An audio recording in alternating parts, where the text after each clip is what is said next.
आज की शिव पुराण कथा राम भगवान और सुग्रीव के वार्तालाप की कथा का पूर्ण वर्णन है। तो दोस्तों, कथा आरंभ करने से पहले अगर आपने हमारा चैनल सब्सक्राइब नहीं किया तो दोस्तों सब्सक्राइब जरूर कर लीजिएगा। कथा आरंभ करते हैं। राम ने सुग्रीव से कहा, हे सुग्रीव, मुझे बताओ कि वह भयंकर रूपधारी राक्षस मेरी प्राणेश्वरी सीता को लेकर किस दिशा में गया है। तुम शीघ्र पता लगाओ कि वह राक्षस कहाँ रहता है। वानर राज धोखे में डालकर और मेरा अपमान करके मेरी प्रियतमा को अपहरण करने वाला वह निशाचर मेरा घोर शत्रु है। मैं आज ही उसका वध करके सीता को मुक्त कराऊंगा।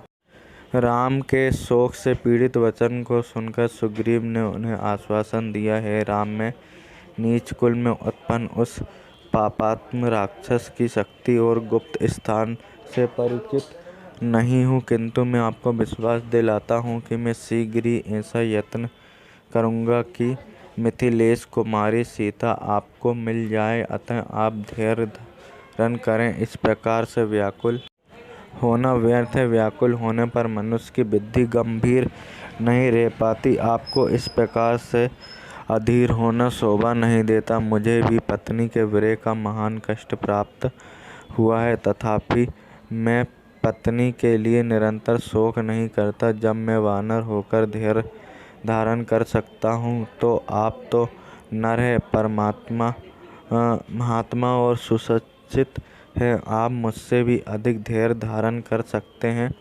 मैं आपको उपदेश नहीं दे रहा हूँ, सिर्फ मित्रता के नाते आपके हित में सलाह दे रहा हूँ। सुग्रीव की बात सुनकर राम नेत्रों से आंसू पोंछकर बोले, हे वानरेश, तुमने वही किया है जो एक स्नेही और हितैषी मित्र को करना चाहिए। तुम्हारा कार्य सर्वथा उचित है। सखे, तुम्हारे इस आश्वासन ने मेरी चिंता को दूर करके मुझे स्वस्थ बना दिया, और तुम जैसी स्नेही मित्र बहुत कम मिलते हैं।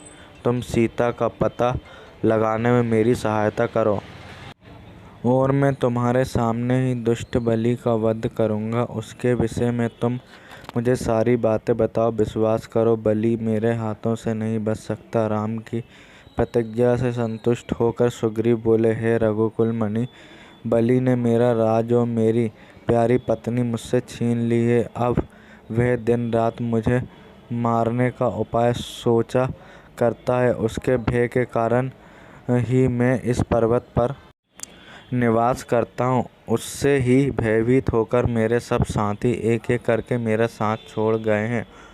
अब ये केवल 4 मित्र मेरे साथ रह गए हैं। बलि अत्यंत बलवान है, उसके भय से मेरे प्राण सूख रहे हैं। वह इतना बलवान है कि उसने दुदुम्बी नामक बलिष्ठ राक्षस को देखते देखते मार डाला। जब वह साल के वृक्ष को अपनी भुजाओं में भर कर झकझोरता है तो उसके सारे पत्ते झड़ जाते हैं। उसके असाधारण बल को देखकर मुझे संशय होता है कि आप उसे मार पाएंगे। सुग्रीव की आशंका को सुनकर लक्ष्मण ने मुस्कुराते हुए कहा, हे सुग्रीव, तुम्हें इस बात का विश्वास कैसे होगा कि श्री रामचंद्र जी बलि को मार सकेंगे। यह सुनकर सुग्रीव बोला, सामने जो साल के 7 वृक्ष खड़े हैं उन 7 को एक एक करके बलि ने विधा है। यदि राम इसमें से एक को भी बीध दे तो मुझे आशंकावद्ध हो जाएगी।